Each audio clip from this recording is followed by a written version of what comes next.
All right, well, praise the Lord Jesus, who's given us everything we need tonight for our beer battered deep fried mackerel balls. And as you've probably guessed, this recipe was inspired by the gar balls, which we made a couple weeks ago. And gar are white, flaky, very mild flavored meat, but kind of on the, it could be crab cakes, right, or lobster balls. So when we had the gar balls, we were thinking to ourselves, this recipe would stand up to a more full-bodied fish flavor, so we brought the Spanish mackerel tonight. So without further ado, here we go. All right, so we got about 12 ounces of the Spanish mackerel, and you know, the exact weight's not important, but what's important is the ratio. By weight, twice as much mackerel, raw fish, as cooked rice. Right, so 12 ounces of mackerel, 6 ounces of cooked rice, and as much garlic as you can stand, because really this is Cajun 101, right? Oh, so that's 5. Let's go for 7 cloves of garlic in there, because, well...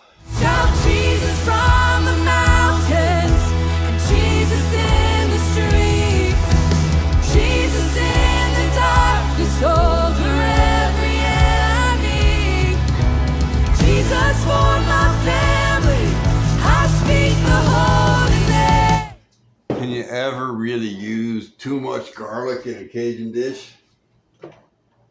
Is that a philosophical question? I didn't mean to go off philosophical, I know. All right, so into the food processor. Chop it up.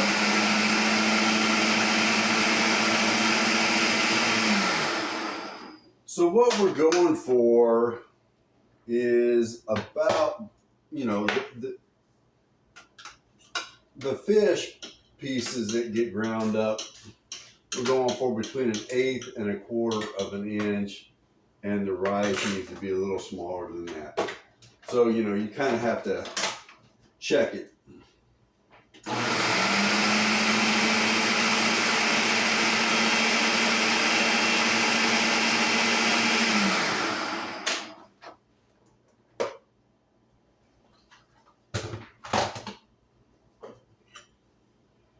Wow, the garlic's coming through already.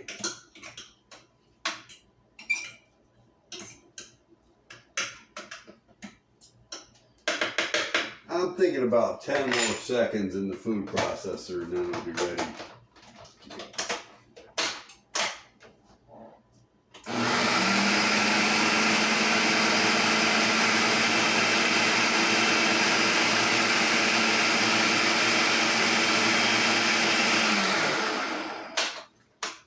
All right, so the fry oil's been preheating in the Fry Daddy. And this is a mix. You got some peanut oil in there. You got about 25% of the hot pepper oil in there, and maybe about there's some cottonseed oil in there as well. So what we're going for in the ball phase of the operation, just think about meatballs, right? So that's probably a little too big, so I'm gonna go a little smaller than that.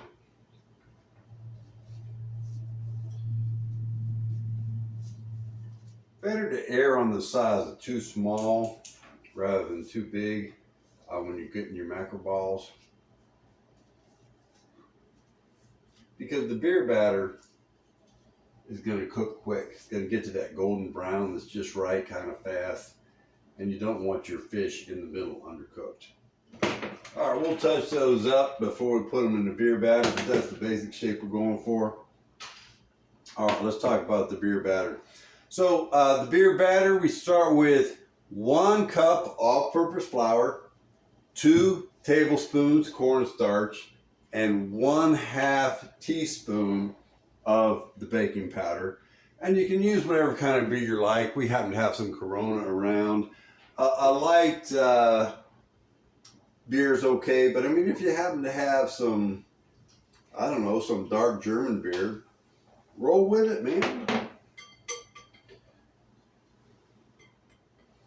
So what we're doing here, we just add the beer to the dry ingredients, and we're whisking until we get to about the consistency of pancake batter. And so in the pancake batter side, I mean, if you want a little thicker breading on your mackerel balls, you go to kind of like pancake batter that would make thicker pancakes. And if you want a little thinner, you go thinner. Not rocket science here. All right, so that's a little on the thick side, just a smidge more of the beer. That'll thin it up a little bit.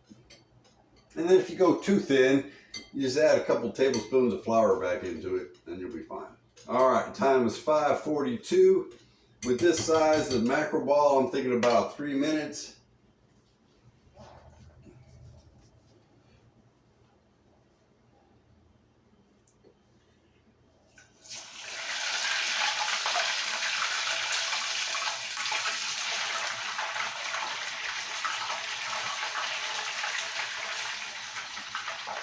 Three is probably enough. Those are cooking pretty good in there. All right, so it's 5:45. That's about the 3-minute mark. Let's have a look. So these aren't quite as dark golden brown as I'm hoping for. So we'll give them another minute. We'll have a look at 5:46. All right, 5:46. They're close, but not quite what I'm hoping for. Maybe 5:47. 5:47. Yeah, that's what we're looking for right there, baby. Look at that. Oh, wow, look at those. Mackerel balls. Can't wait to get those to taste. Maybe take another minute or so for them to cool off. But wow, they look good. My wife doesn't know they're done yet. I think my wife knows what's going on in here, and she's like, when am I going to get a turn? Wow. Maybe we don't tell her till the second batch. All right, my bride, ready for the taste test. Come tell me what you think. Permission to speak freely. This is really, really good. Crunchy, you get the fish flavor in the best way, followed by the warm heat. I'm not a big fan of crab cakes because it seems like you get more cake and less crab, but you definitely get the best of both on this. It's great. The wife has spoken. Thank you, Jesus. And, you know, if you're a single guy out there, remember to pray for a wife. Thank you, Jesus. Tell me, do you care to obey him? Hi. From 2016 to 2022, I've never asked for contributions, and none of my platforms are monetized. I'm generally more favorable to giving to widows and orphans than to giving to preachers. The Holy Spirit has spoken to me. Jesus cares about the girls in these homes. I just completed Christian leadership training with Dr. Mackerel, who founded Global Servants. I've reviewed their financials, and I am impressed both with their accountability and the large proportion of contributions directly supporting their girls in Ghana and Thailand. Please visit their website, globalservants.org, and pray about giving to these girls through them. Tell me, do you care to obey him? Shout Jesus from